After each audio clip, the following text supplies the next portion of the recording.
Hey guys, it's Anya, and today I'm chatting through the latest books that I've bought. It's a bit less time between my book hauls than I normally give, but I found that I've been getting through my TBR pile quite quickly.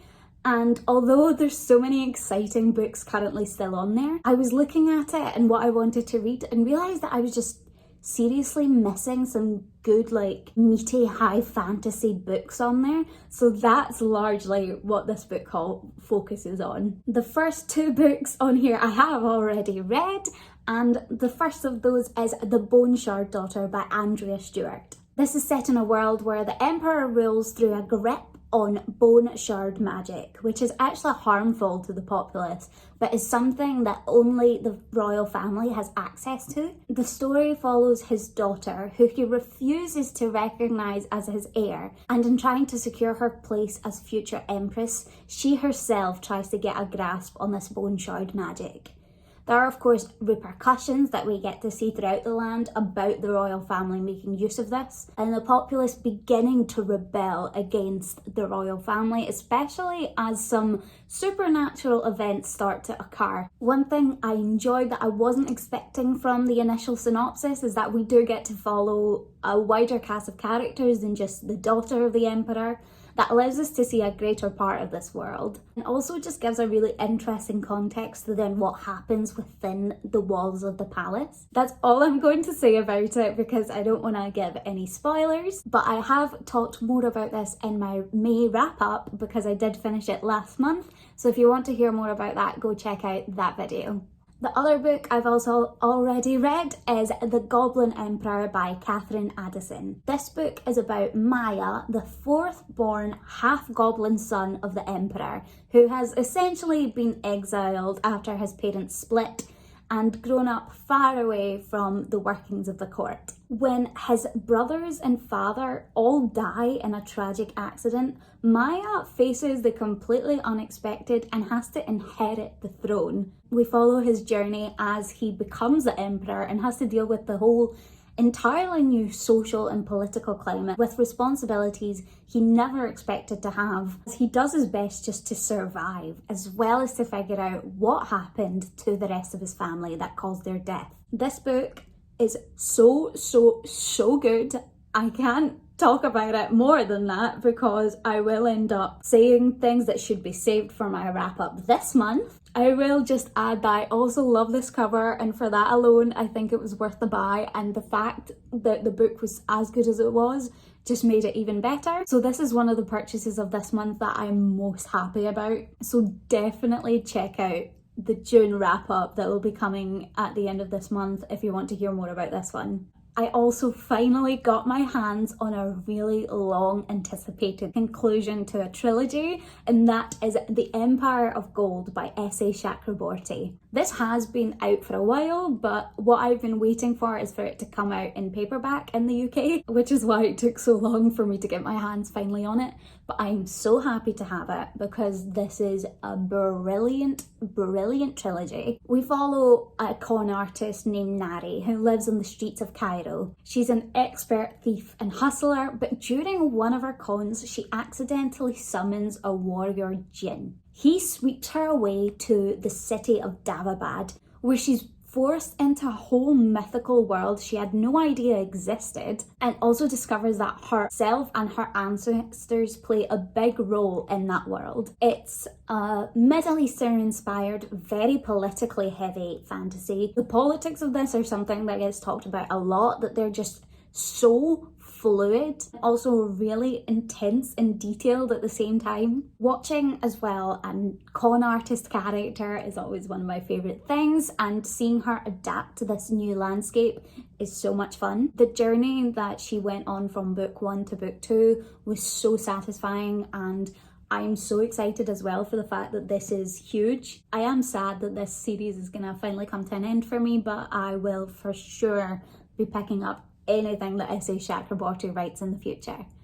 I got another conclusion to a trilogy, and that is Magnus Chase and the Ship of the Dead by Rick Riordan. This is a Norse mythology series following a boy who actually dies and awakes in Valhalla, where he discovers that his father is a Norse god and it is actually up to himself to delay the coming of Ragnarok.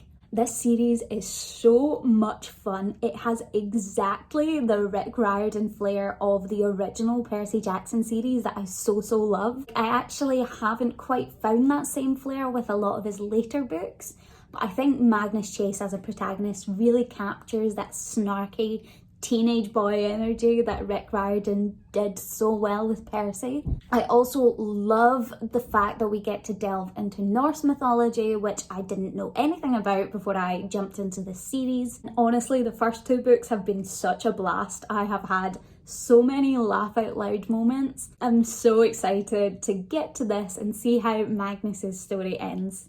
I do have another Middle Eastern inspired fantasy, but this one is new to me, and that is We Hunt the Flame by Hafsa Faizal. This is another cover that I think is absolutely gorgeous. I think it's mainly just the gilding on it that seems to sell me every time. From what I know of this story, we follow 2 legends of the kingdom, a woman known only as the Hunter who disguises herself as a man, and the Sultan's son, named by the people the Prince of Death. They both embark on separate journeys to discover the same artifact as their world is threatened by darkness and war. This is just the kind of thing I like to read. 2 characters whose destinies intertwine in a way you would never expect, especially because they come from such dark backgrounds, but the same aims tend to bring them together. I absolutely live for that moment in the book where you first get their initial meeting, because I think it's almost always one of the most satisfying moments you can get within the story itself. It sounds like a really rich and atmospheric story as well, and one I'm super excited to be diving into. The next book I have is Sorcery of Thorns by Margaret Rogerson. I hadn't actually known much about this, but I've seen it around a fair bit, and actually reading the blurb, it quite caught my attention and I decided to give it a try. It's set in a world where magic has been known as the greatest evil there can be. And Elizabeth, our protagonist, works in one of the great libraries, which are intended to store magical artifacts and essentially protect the public from their effects. When a particularly dangerous artifact is lost, Elizabeth becomes implicated in that crime, and she's taken to the capital to face harsh justice, where she turns to her sworn enemy, sorcerer Nathan, for help. This is a classic case of forbidden magic and then finding out that there's more to it than you thought there could be. Also, I think there's a case of her finding magic in herself, and one of the best things that it sounds like an enemies to lovers. Or even if it's enemies to reluctant allies, I'll take it. It's a trope that I haven't really read in a while. I just haven't been picking up books like that, and I am so ready to dive back into anything that will give me that. I definitely think I've been missing out on romance reads. I used to read like exclusively romance, and that just has dipped in recent years. So I'm really hoping that this at least has potential inklings of that. And the very last book I'm going to talk about is The Emperor's Blades by Brian Staveley. This is a story in which we follow the Emperor's children after he has been murdered.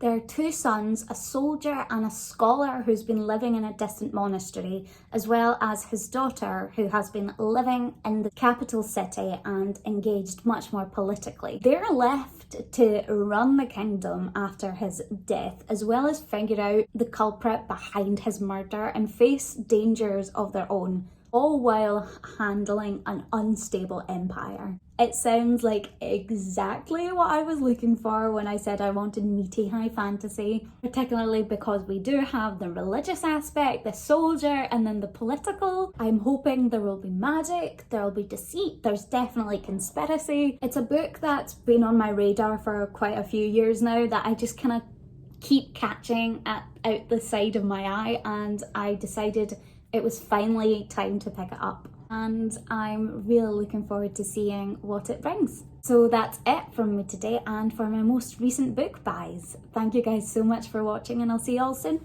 Bye.